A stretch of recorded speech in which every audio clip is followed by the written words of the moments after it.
मैं ज्योतिर्विद doctor गजेंद्राचार्य YouTube channel के माध्यम से आज अपने प्रबुद्ध सब्सक्राइबर लोग को तथा संपूर्ण देश वासियों को अपनी 25 रचनाओं में यह पहली रचना काव्य पुस्तक प्रेमोपहार के अंतर्गत 5वीं कविता सितम को सुनाने जा रहा हूं, लेकिन इस सितम कविता सुनाने से पहले आप लोगों को कुछ हम बताना चाहते हैं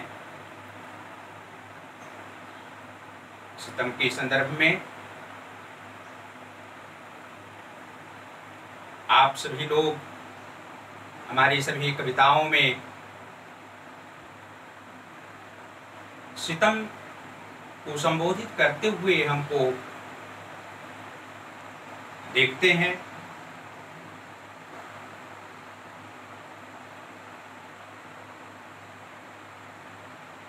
सितम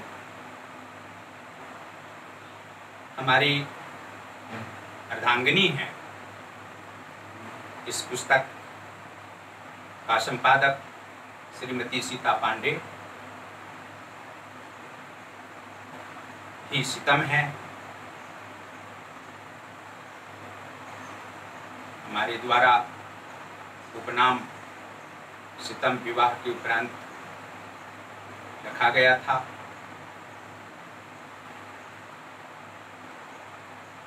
इन्हीं की प्रेरणा से सर्वप्रथम इस पुस्तक की रचना हुई है। 131 शीर्षक में 101 शीर्षक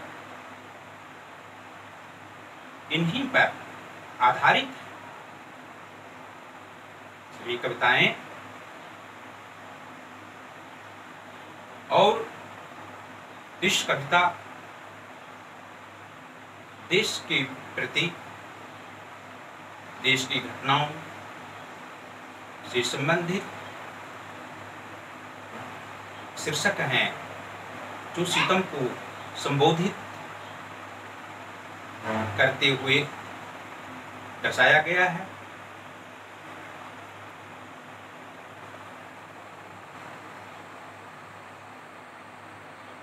सितम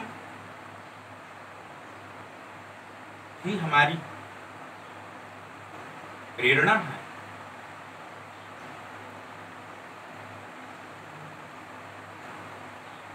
मैं इनको निरंतर देवी लक्ष्मी स्वरूपा एवं देवी सरस्वती स्वरूपा के रूप में देखता रहता हूँ।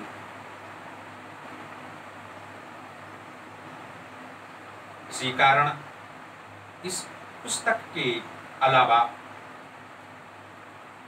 अन्य 24 रचनाएं जो हमारे द्वारा संपन्न हुई हैं, इन्हीं की प्रेरणा से संपन्न हुई हैं। सभी पुस्तकों का संपादन कार्य सितम जी के द्वारा ही हुआ है। सभी पुस्तकों का संपादक श्रीमती सीता पांडे अर्थात सितम ही हमारी हैं। वर्तमान समय में ज्योतिष शास्त्र पर आधारित चंद्र कुंडली चक्र संहिता जो हमारे द्वारा इन्हीं की प्रेरणा से लिखी जा रही है, 611 पृष्ठ में अभी तक हम लिख चुके हैं।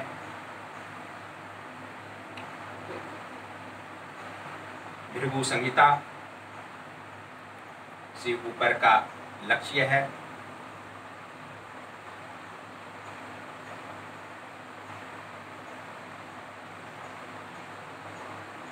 इस पुस्तक में मुख्य रूप से काव्यात्मक शैली में जो लिखी गई है यह पुस्तक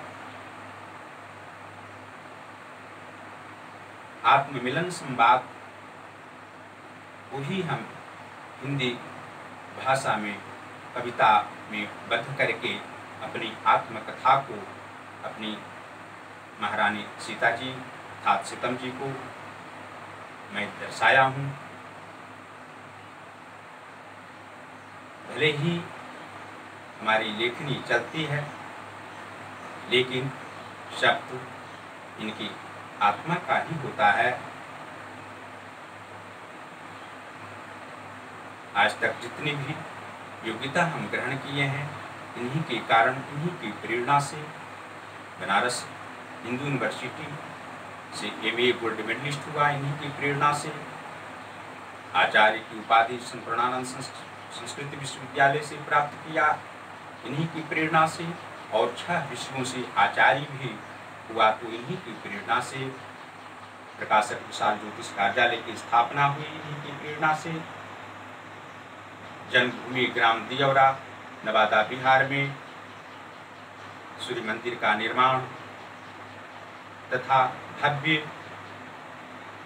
सूर्य मंदिर का मुख्य द्वार का निर्माण भी इन्हीं की प्रेरणा से हम कर पाए हैं।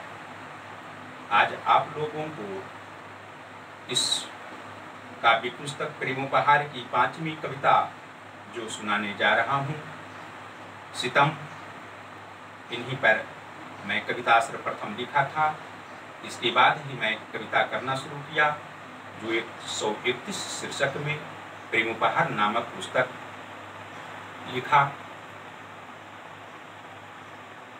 3 जून 1994 ईस्वी सन को विवाह के उपरांत सीतम कविता में लिखा था।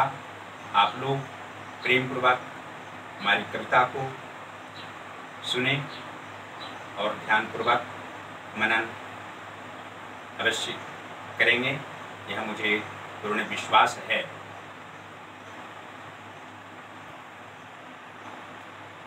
सीतम। मैं तुम तक कैसे आ पाता, मुझको पाँव मिले ही कब थे, जो पग लाए मुझे यहाँ तक, सीतम वे भी तो तेरे थे। तुमको खुश रखने की चाहे, कंधे मुझे बिठाए भूमि, उफनी हुई नदी ने मेरे पग तल की परछाई चूमी।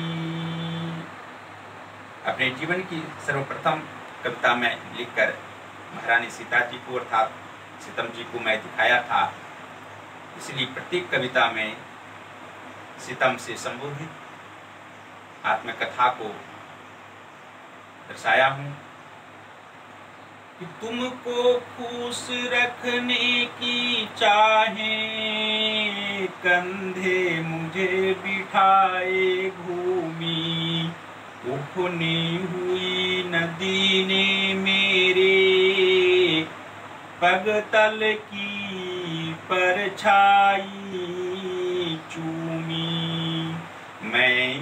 कैसे स्पर्शन कर लेता, मैं कैसे स्पर्शन कर लेता अधरों के टेसु का मधुर से, जो ले आए मुझे प्यारे तक, जो ले आए मुझे प्यारे तक, उन मन नयन तुम्हारे ही थे।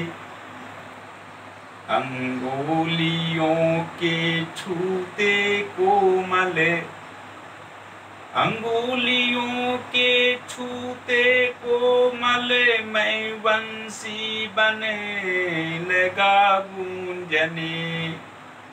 पुलकित मुझे समझ कर कान्हा, यह वृंदावन लगा पूजने।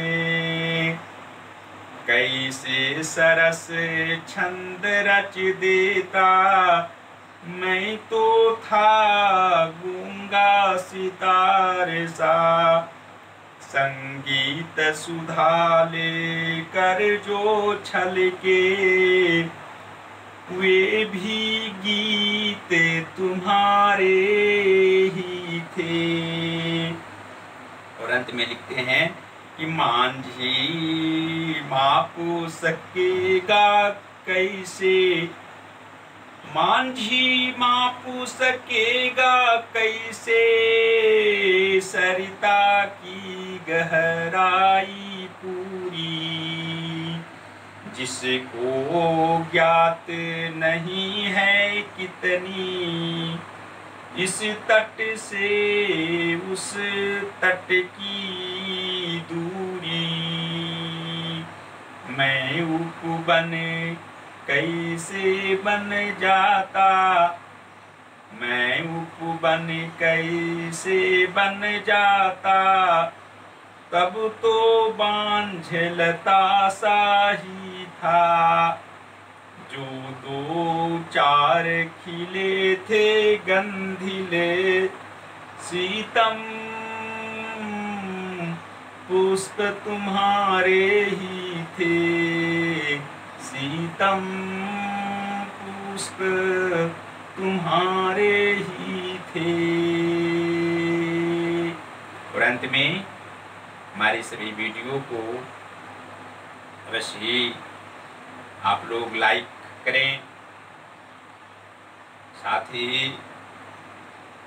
ज्योतिष महाज्ञान जो हमारा चैनल है उसको सब्सक्राइब करें, घंटे का बटन दबाना कदापि ना भूलें, क्योंकि आप लोग बटन दबाएंगे, घंटे का बटन दबाएंगे तो निश्चित रूप से हमारी वीडियो को तत्काल आप लोग पाएंगे और हमारी तत्काल सभी कविताओं का आनंद प्रेम पूर्वक उठा सकेंगे।